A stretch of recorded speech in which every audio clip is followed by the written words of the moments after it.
Every year, on one Tuesday in New Orleans, thousands of grown adults fight, genuinely fight, to catch a coconut. Not gold, not jewels, a coconut. And for most of a century, those coconuts flew through the air, until enough of them landed on enough heads that the crew that throws them nearly lost its insurance. And the state of Louisiana had to pass an actual law just to keep the coconuts coming. That law is real, and the parade it protects is only one chapter of a story most people have never heard. Tonight, how a medieval feast crossed an ocean and became America's biggest party. How 6 men in a rented room saved Mardi Gras from being banned by inventing the parade as we know it. Why the crews carry the names of Greek gods, and why those names were never decoration. They were a code. And hiding inside all of it, a cake with a plastic baby inside. Who put it there? And the bakery war it started. A war that is still going on right now. Stay to the end for that one because the ending has a baby in it. This is the origins of Mardi Gras. If you saw our Fat Tuesday episode, you know what the name means. Mardi Gras is French for Fat Tuesday, the last day to eat all the fat in the house before the 40 days of Lent. But the party is far older than the name. Long before Christianity, Europe already threw wild feasts to bury the winter, and the early church, rather than fight a party it couldn't stop, folded it into the calendar. By the Middle Ages, France had given the feast its mascot, the Boeuf gras, the fattened ox, paraded through the streets, garlanded in flowers, one last magnificent celebration of everything you were about to give up. Watch that image. An animal of plenty, march through town while everyone eats like the world is ending. That is the entire DNA of Mardi Gras, 700 years early. A parade, about food, on a deadline. Now here's the detail I love most in this whole story. In March of 1699, a French-Canadian explorer named Iberville sailed into the mouth of the Mississippi and made camp on the riverbank. And because of the date on the calendar, he named the spot Pointe du Mardi Gras, Mardi Gras Point. New Orleans would not exist for another 19 years. Think about what that means. The party's name was on the map of Louisiana before the city was. New Orleans didn't invent Mardi Gras. Mardi Gras was standing on the riverbank, waiting for someone to build it a city. So the French build the city, and for a century, Mardi Gras grows wilder. Masked balls, street processions, and by the 1850s, chaos. Real chaos. Mobs in masks, flour and bricks thrown at bystanders, brawls, worse. The newspapers of the day were openly calling for Mardi Gras to be banned, and they were winning the argument. This is the moment most people don't know exists. Mardi Gras, the unstoppable party, was about to be shut down by its own city. It was saved by 6 men in a rented room, and the first thing they did was steal an idea from Alabama. Several of those men had lived in Mobile, Alabama, where a group called the Cabellon de Requin Society had been staging organized, themed New Year's processions for years. The men brought the idea to New Orleans, and on the night of Mardi Gras, 1857, they answered the chaos with something nobody had ever seen: a night parade. Flaming torches, the flambeaux, carried through dark streets, themed floats rolling like moving stage sets, costumes built around a single story, and, in a touch of pure New Orleans confidence, that first theme was Milton's Paradise Lost. They paraded as demons, through torchlight, past crowds who had been ready to cancel the whole holiday a year earlier. They called themselves the Mystic Crew of Comus, and yes, they made up the word crew, an antique-looking spelling invented from thin air to sound ancient. It worked. The city that was about to ban Mardi Gras fell in love with it instead. Order didn't kill the chaos. It gave the chaos a costume. But why Comus? Here's where the code begins. Comus is the Greco-Roman god of revelry, of the feast pushed past its limit. In most tellings, a son of Bacchus, the god of wine himself. And in Milton's writing, Comus is a sorcerer in the dark forest, offering travelers a cup they shouldn't drink. So when 6 businessmen named their secret society Comus, they were sending a message with a wink in it. We are the keepers of the feast, the honest patron saint of a city that eats too much, drinks too much, and has never once apologized for either. The name was a mission statement, and every crew that came after them would follow the same rule. Choose a god, and let the god tell the crowd who you are. And what gods they chose. Momus, the god of mockery. In mythology, Momus is the god who was thrown off Mount Olympus for making fun of the other gods. New Orleans named a parade after him, and the Knights of Momus lived up to it. In 1877, their parade satirized the politicians of Reconstruction so viciously, dressing the era's power brokers as demons, that it caused a full-blown political scandal. That's what these parades actually were in the 1800s, the city talking back to power from behind a mask. Proteus, the shape-shifting old man of the sea, a crew founded in 1882 whose floats still roll on chassis built in the 19th century. Change the costume every year, underneath, the same bones. There is no better metaphor for Mardi Gras itself. And the masks? They're not just tradition, they're law in both directions. In New Orleans, masking in public is illegal every day of the year except Mardi Gras. And on a parade float, riders aren't just allowed to mask, they're required to. One day a year, the city doesn't just permit you to be someone else, it insists. If the story is starting to earn that coconut from the cold open, do me a favor and tap the like button. It costs you nothing and it genuinely helps the channel. Because we're about to meet the king. 1872. Enter Rex. Not a god this time, but a title, Latin for king. As the story goes, Rex was thrown together in a matter of weeks, partly to dazzle a visiting Russian Grand Duke named Alexis.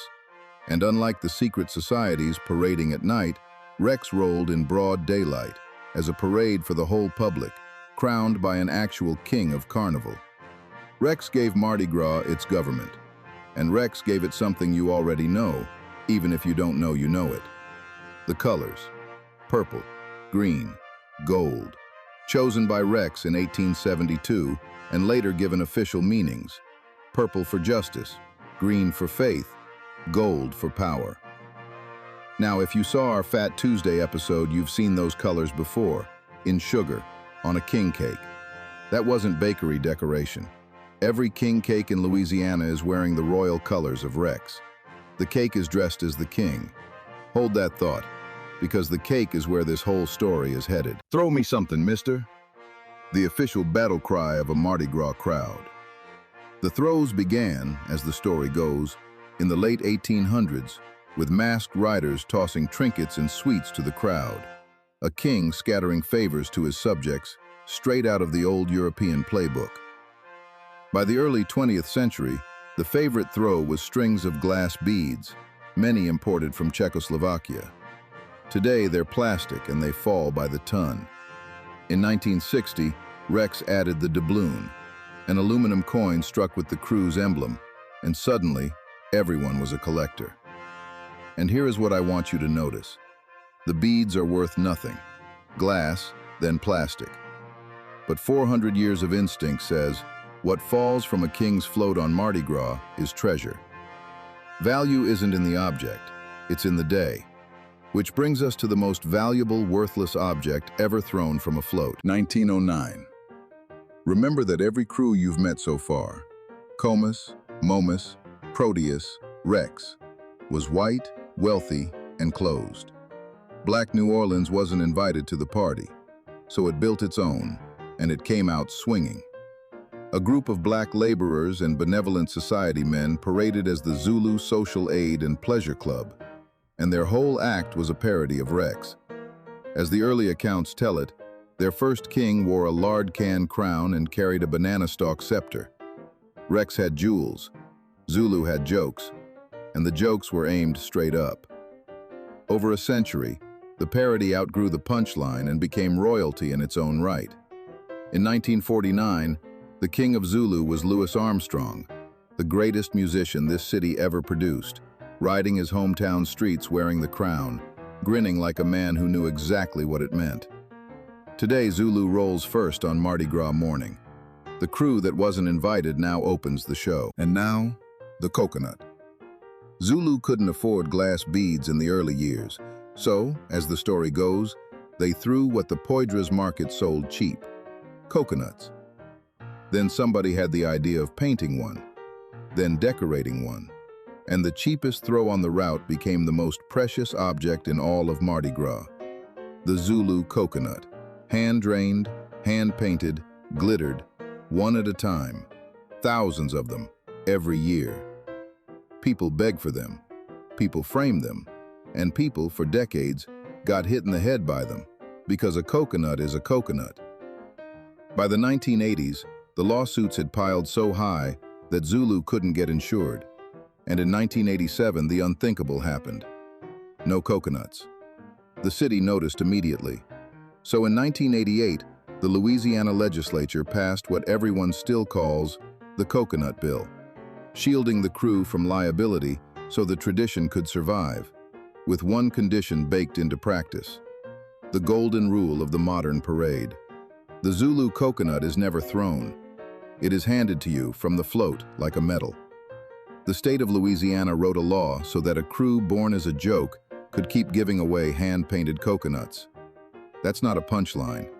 That's the most New Orleans law ever passed. One more thing before we leave the street. If you've ever seen photographs of towering, hand-sewn suits of feathers and beads, those are the Mardi Gras Indians, a completely separate black masking tradition, generations deep, with rules and rivalries and artistry that deserve more than a footnote. So they won't get one. That's a future episode of its own. Tell me in the comments if you want it sooner. And now the payoff I promised you at the top. The baby.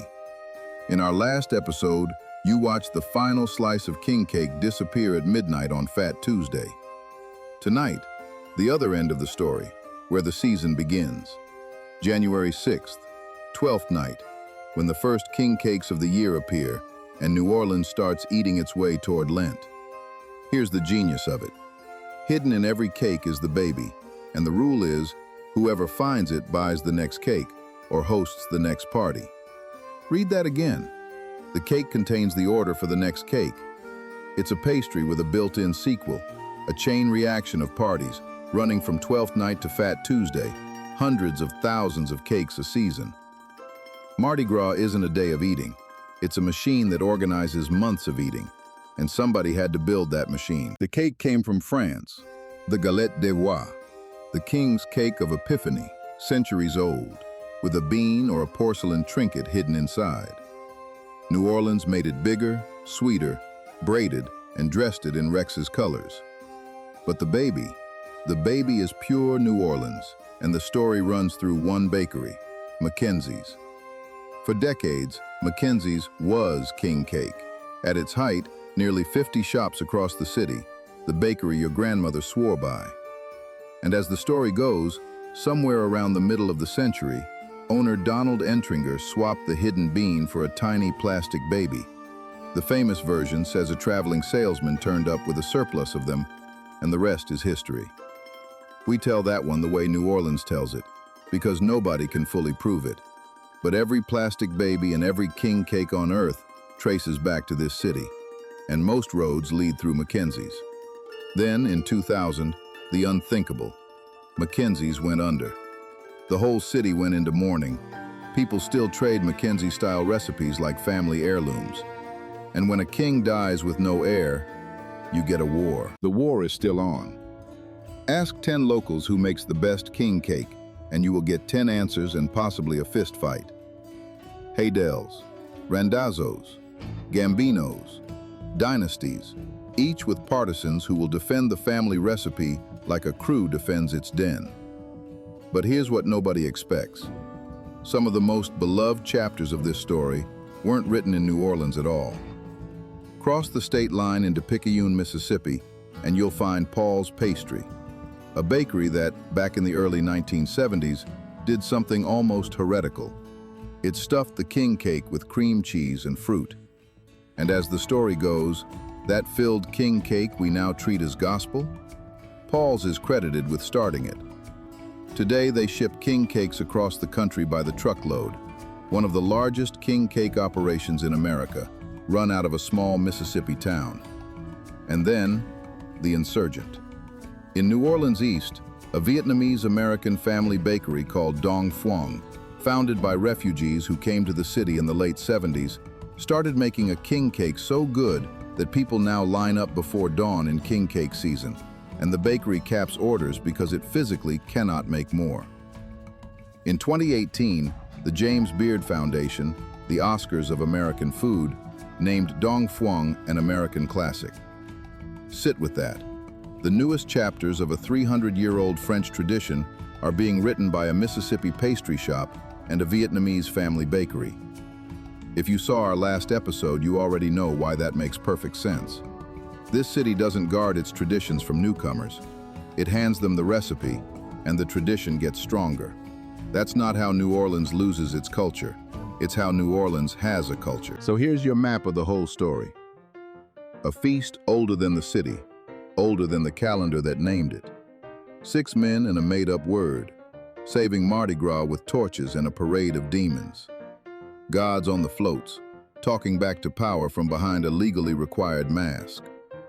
A king who gave his colors to a cake, a parody that became royalty, and a coconut protected by state law, and a plastic baby that orders the next party automatically, forever. One day on the calendar, an entire civilization of celebration built on top of it. And that's the real origin of Mardi Gras. It was never just a party. It's the one day a year a city gets to say exactly who it is, with a mask on, a coconut in one hand, and a slice of king cake in the other.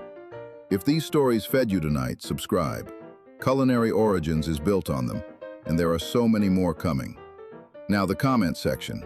I want 2 things. 1, your king cake bakery, the real one, the one your family swears by. I am fully aware I just started a war down there, and I want to watch it. 2, which origin story should we trace next?